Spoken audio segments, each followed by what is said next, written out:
Hello, welcome. It's me, Jacqueline again, and I'm wearing my t-shirt, new t-shirt, 51 Talk. So, siguro gagawa na lang ako ng ibang video kung ano man nangyari. So, just early this month of July, I applied for 51 Talk.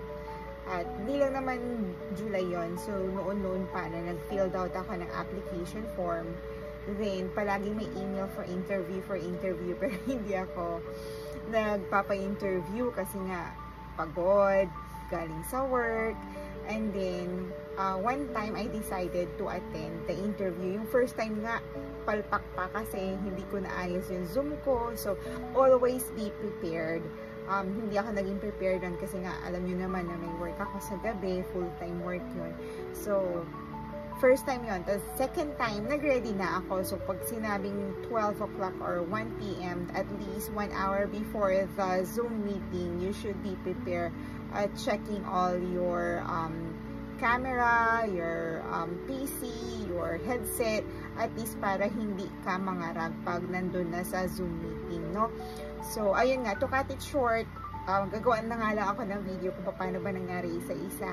So I am already launched as a teacher sa 51 Talk, and then this is my third day, pero matumay wala pa rin akong booking, but it's okay, it's part of it. Hindi naman lahat talaga nagsisimula sa boom na boom agad na career. So maski na sa ang work, mag-i-start ka talaga as low profile, or wala pa talaga. Maski na sa call center when I started, hindi naman ako agad-agad nag-earn ng incentives.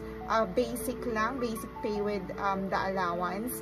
I didn't have incentives kasi hindi pa naman ako nagta-top performer at that time, or hindi pa ako nagpa-perform. Same as this one. So, it's my third day.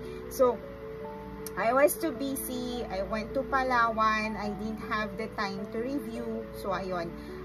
Ngayon, ginagawa ko, okay lang na wala pa akong booking. At least nakakapag-aral ako. Nakakapag basa-basa ako sa my page. At nanonood ako ng mga YouTube at TikTok videos ng mga co-teachers natin sa 51 Talk. Lahat ng mga classes, lahat ng mga tips, pinapanood ko because I don't have my support kit yet kasi hindi ko din ma-subscribe yung Viber. So, nag-enroll din ako for the training sa new teacher by tomorrow. So, ayun lang. Mahirap, nakakakaba, but I'm so happy, and it was a celebration na rin na nakapasa ko. For the meantime, magiging part-time job ko muna to. Gagamayin ko muna yung trabaho, of course, kasi hindi pa naman talaga ako marunong. And I am not a teacher talaga in profession. I graduated a degree pero sa mass communication. So, ngayon, another journey, mag-training tayo, alamin natin. I had attended or submitted a class sa UP online, pero hindi ko natuloy. So, I am thinking if I'll pursue it again kasi nasubmit ko na yung mga requirements ko. I had 2 years to complete the education degree. So, tingnan natin. So, this is just a part. Nasa first phase pa lang ako as a 51 Talk teacher. So, I don't have yet my first class, but i-share ko. May mga videos din ako during my interview. So, I will be sharing those things para at least magkaroon kayo ng idea. So, again, ayan, pray lang. Lahat naman ipagbibigyan ni Lord. So, again, part-time lang muna to. Nahihirapan na kasi ako sa work ko sa call center. Tumatanda na tayo, 46 na ako. At gusto kong work, yung chill na lang. Yung, wala namang madaling trabaho. Lahat naman pinaghihirapan. Pero mayroon namang light lang na hindi naman toxic na. So, yung account ko kasi talaga ngayon medyo nahihirapan ako sa process. Kasi nga, panggabi, tapos 24/7 yung account.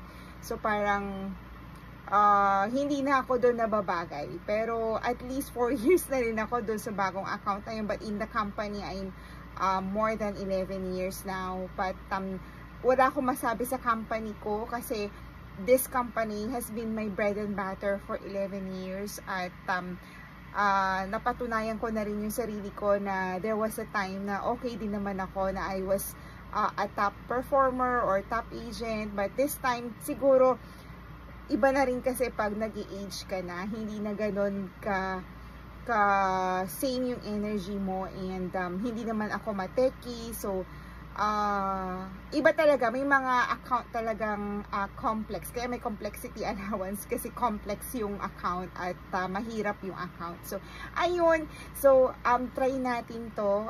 Mayroon naman akong heart para magturo sa mga bata at ayan, try natin, malay natin. So, update ako ulit. Okay, so, I am just sharing my new uniform. This is my 5-1 Talk uniform. So, I will be wearing this every time that I will be teaching in my class. Bye-bye. Thank you. God bless everyone.